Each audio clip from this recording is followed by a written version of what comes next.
The ocean waves crashed against the shore as I stood on the deck of my grandmother's beach house for what seemed like the last time. Or at least that's what Victoria Thompson, my mother-in-law, thought.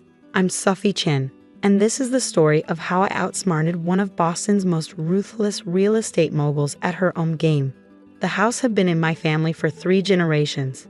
My grandmother, a brilliant contract lawyer, had purchased it in 1975 for what now seemed like an impossibly low price. Back then, this stretch of Massachusetts coastline wasn't the luxury haven it had become. She'd seen its potential long before the millionaires and their mega mansions arrived. Remember Sophie, she used to tell me during our summer visits in law and in life, the devil is always in the details. She taught me to read every contract carefully to understand that sometimes the most important clauses hide in the smallest print. I never imagined how crucial those lessons would become. I inherited the house when Grandma passed away 2 years ago. By then, I was already married to Michael Thompson, son of Victoria Thompson, the CEO of Thompson Luxury Properties. Our marriage had been a whirlwind romance. Me, a commercial property lawyer, him, the charming heir to one of Boston's largest real estate empires. Victoria had opposed our marriage from the start. Old money doesn't mix with new, she'd sniffed during our first meeting, eyeing my simple outfit with barely concealed disdain. She never let me forget that I'd grown up in a middle-class family, that my parents were teachers who'd sacrificed everything to put me through law school. But it wasn't until I inherited the beach house that her true colors showed. The property, now worth over $12 million thanks to the area's development, had become her obsession. It was the only piece of prime beachfront her company didn't own in their planned luxury resort development. Think about your future with Michael, she'd say, her voice dripping with false concern. This house is holding back the whole family's prospects. She'd offered to buy it, of course, at less than half its market value. When I refused, the pressure began. First came the accidental construction damage from Thompson Properties' nearby projects. Mysterious cracks in the foundation, broken windows from stray debris. Then the tax assessments. Suddenly, my property was being valued at nearly double its actual worth, making the taxes almost impossible to afford on my lawyer's salary. I knew Victoria had friends in the city offices, but proving it was another matter. Michael, caught between his wife and his mother, tried to play peacemaker. Maybe we should sell, Sophie, he'd suggest, gently. Mom's offering a fair price considering the property's condition.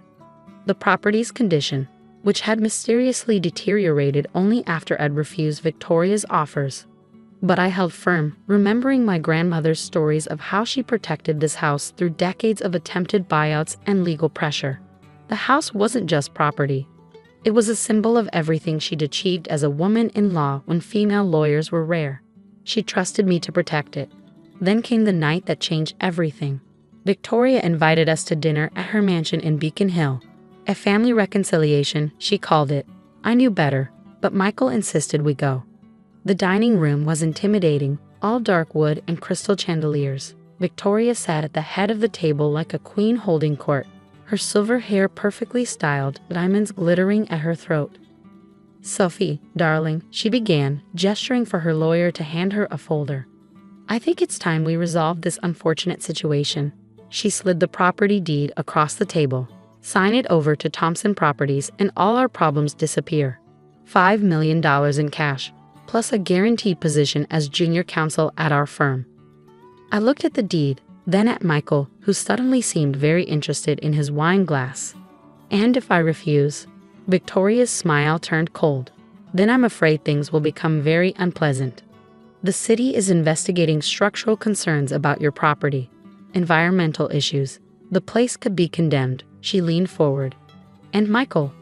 Well, he has a bright future in the family business. It would be a shame if this situation affected his inheritance. My husband's face paled. He wouldn't meet my eyes. You have 10 minutes to decide, Victoria announced, sliding an expensive pen across the table. Sign, or we'll destroy you both professionally and financially. I have friends in every law firm in Boston, dear. Good luck finding work after this. I picked up the deed, scanning it carefully as Victoria watched with barely concealed triumph. Page after page of legal language, transferred ownership, terms and conditions. Then I saw it. Page 7. Subsection C, paragraph 4. My grandmother's secret weapon. hidden in plain sight. I smiled and reached for the pen. "Wait," Michael finally spoke up. "Sophie, you don't have to." "It's fine," I said calmly, signing my name with a flourish. "Your mother wins." Victoria's laughter echoed through the dining room as she snatched up the deed. "I knew you'd see reason eventually, though I must say, I expected more fight from you." If only she knew what was coming. The next few weeks passed in a blur. Victoria wasted no time announcing Thompson Properties' acquisition of the final beachfront parcel. Architectural plans were drawn up for a luxury resort. Michael grew increasingly distant, torn between guilt and relief. I waited. Victoria had scheduled a grand press conference to announce the resort development. Local media, investors, city officials, everyone who mattered in Boston real estate would be there. The morning of the press conference, I sat in my office downtown, watching the live stream on my computer. Victoria stood at the podium, resplendent in a designer suit, discussing her vision for the property. Then her lawyer rushed onto the stage, face ashen, clutching page 7 of the deed. Sometimes the best revenge isn't about fighting back immediately.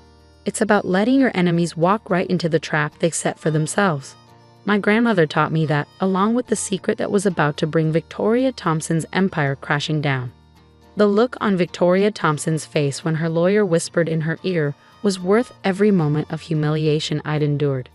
Through my office computer screen, I watched as her practiced smile crumbled, replaced by something between rage and disbelief. "What do you mean, historic preservation clause?" she hissed, forgetting her microphone was still live. I smiled, opening my grandmother's old diary. The relevant page was marked with a faded blue ribbon. April 15, 1975. Filed the Historic Preservation Covenant today. Ironclad, buried in the deed restrictions. Any future owner must maintain the property in its original condition. No demolition, no major alterations. The perfect protection against the developers who think money can buy everything. My grandmother, it turned out, had been playing a very long game. The covenant was buried in that infamous page 7. Subsection C, paragraph 4. A legally binding historic preservation clause that ran with the land, not the owner. It didn't matter who owned the property, they couldn't tear it down or significantly alter it. The house had to remain essentially unchanged, protected by state historic preservation laws. Victoria's $100 million resort project was dead before it began. I gathered my things and headed to the press conference. After all, I had a front row seat. Victoria's team had invited me, probably hoping to see me squirm as she announced her triumph. When I walked into the hotel ballroom, chaos reigned. Victoria was huddled with her lawyers, her face thunderous. Investors were making angry phone calls. Reporters were already sniffing out the story. Thompson Properties' major resort project derailed by hidden deed restriction. "You knew," Victoria snarled when she saw me. "You knew about this the whole time." "Of course I knew," I replied calmly. "I'm a property lawyer, Victoria. Did you really think I wouldn't read every word of my own grandmother's deed?" The grandmother who, by the way, was one of Boston's most respected real estate attorneys. "This is ridiculous," she snapped. "We'll challenge it in court. Historic preservation claims from the 1970s. Please." "By all means," I smiled, opening my briefcase. "Here's the original covenant filing, properly recorded with the Registry of Deeds. And here's the property's listing in the State Historic Register, dated 1976. Oh, and these are letters from 3 different preservation societies, all supporting the house's historic status." I laid the documents on the table one by one. My grandmother believed in thorough documentation. Victoria's lawyer was scanning the papers, his face growing increasingly pale. "Mrs. Thompson," he said quietly, "the covenant is ironclad. It was properly filed, properly recorded, and has been continuously enforced. Any challenge would be futile." "Then we'll sell it," Victoria nearly shouted. "We'll take a loss, but—" "About that," I interrupted. "Subsection D restricts future sales. The property can only be sold to direct descendants of the original owner, my grandmother, or reverts to a historic preservation trust." I paused. "I suppose I should thank you for saving me the trouble of explaining this to all your investors at once." The ballroom had gone silent. Everyone was watching our confrontation. Reporters, investors, city officials. Victoria's carefully cultivated image of business invincibility was crumbling by the second. "Why?" she whispered. Why let me go through with the purchase if you knew? Because you needed to learn that money doesn't always win. That all your connections and threats and manipulations can't overcome someone who knows the law and stands their ground. I gathered my documents. Oh, and because you forced my husband to choose between his inheritance and supporting his wife. How's that working out? Michael had just walked in, taking in the scene with wide eyes. He looked from his mother to me, realization dawning on his face. The house, he said slowly. You protected it. All this time, you were just protecting what your grandmother built. Victoria turned on him. Don't you dare take her side. After everything I've done, everything you've done. Michael's voice rose. You mean like threatening my wife's career?